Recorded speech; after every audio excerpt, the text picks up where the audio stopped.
Shalom Bapak Ibu, selamat pagi, selamat bergemar bersama saya Dwi Soekarto SPD. Adapun bacaan gemar hari ini terdapat di dalam Markus pasal yang ke-12 ayat 28 sampai 32. Demikian bunyi firman Tuhan.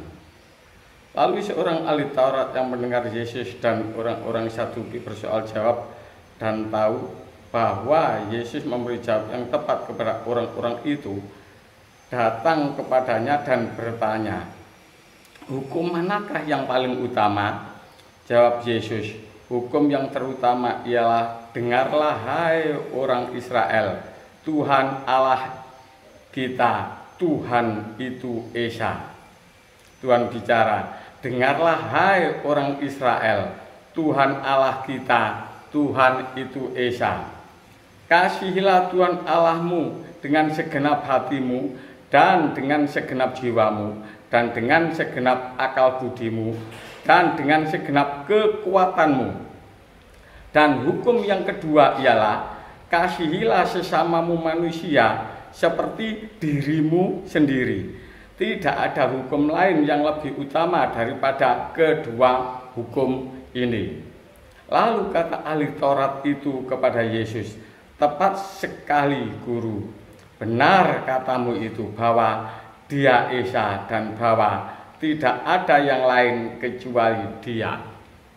Bapak Ibu, kedua hukum yang dikatakan oleh Tuhan Yesus ini adalah berbicara mengenai hukum kehidupan.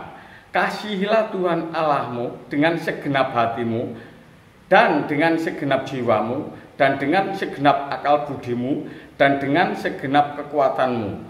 Seseorang yang mengasihi Tuhan secara all out, yaitu memberikan kehidupannya, semuanya kehidupannya tanpa batas kepada Tuhan, maka orang ini sedang hidup di dalam hukum kekudusan, yaitu hukum Allah sendiri.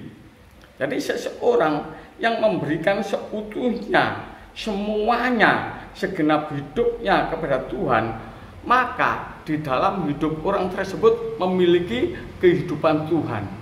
Orang yang memiliki kehidupan Tuhan, orang inilah disebut dengan orang-orang yang berkodrat ilahi, atau disebut sebagai anak-anak Allah. Karena apa? Orang tersebut menghidupkan Tuhan di dalam dirinya sendiri.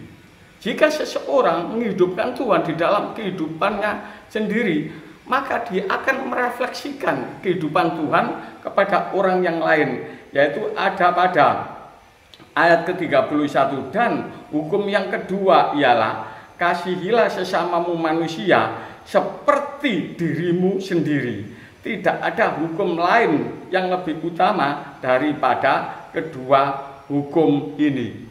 Jadi seseorang yang mengasihi Tuhan segenap hidupnya, maka dia akan memberikan hidupnya itu kepada orang lain.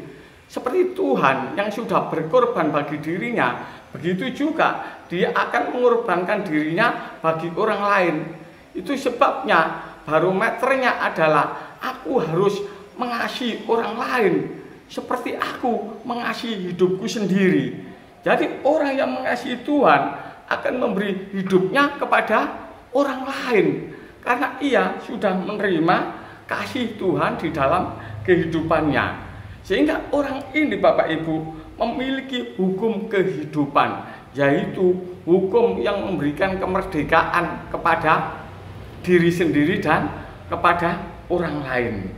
Orang ini, Bapak Ibu, bisa disebut orang yang sudah beralih dari kodrat dosa menjadi kodrat ilahi.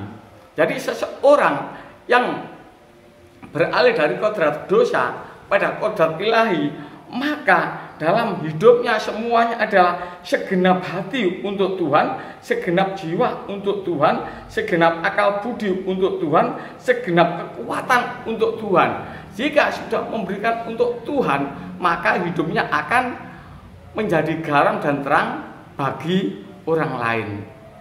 Karena apa? Tuhan berkata, tidak bisa seseorang mengasihi Tuhan tanpa mengasihi yang kelihatan, yaitu orang lain. Jadi orang yang hidup di dalam hukum kehidupan ini, orang itu mengalami kemerdekaan. Haleluya. Inilah Bapak Ibu kebenaran firman Tuhan yang sangat singkat. Mari kita kenakan kasih Tuhan di dalam kehidupan kita. Kalau kita sudah memiliki kasih Tuhan, maka kita akan memberikan kasih tersebut kepada orang lain, sehingga orang lain juga menerima kehidupan Tuhan. Terpujilah Tuhan Yesus Kristus. Ada sebuah pujian yang refnya berkata seperti ini. Ajarilah kami ini saling mengasihi. Ajarilah kami ini saling mengampuni. Ajarilah kami ini kasih-Mu, oh Tuhan, kasih-Mu kudus tiada batasnya. Kasih Tuhan kudus tiada batasnya, karena kasih Tuhan membawa kita kepada kehidupan kekal bertemu dengan Tuhan. Demikianlah Bapak Ibu Gemar, dialah memberikan kekuatan bagi kita. Mari kita berdoa. Bapa, kami mengucap syukur dengan kebenaran firman Tuhan bahwa kami harus hidup di dalam kasih-Mu, yaitu kasih yang memberikan kehidupan bagi sesama kami. Terpujilah Tuhan Yesus Kristus sekarang sampai selamanya. Haleluya. Amin. Demikianlah Bapak Ibu Gemar, Tuhan Yesus memberkati. Amin.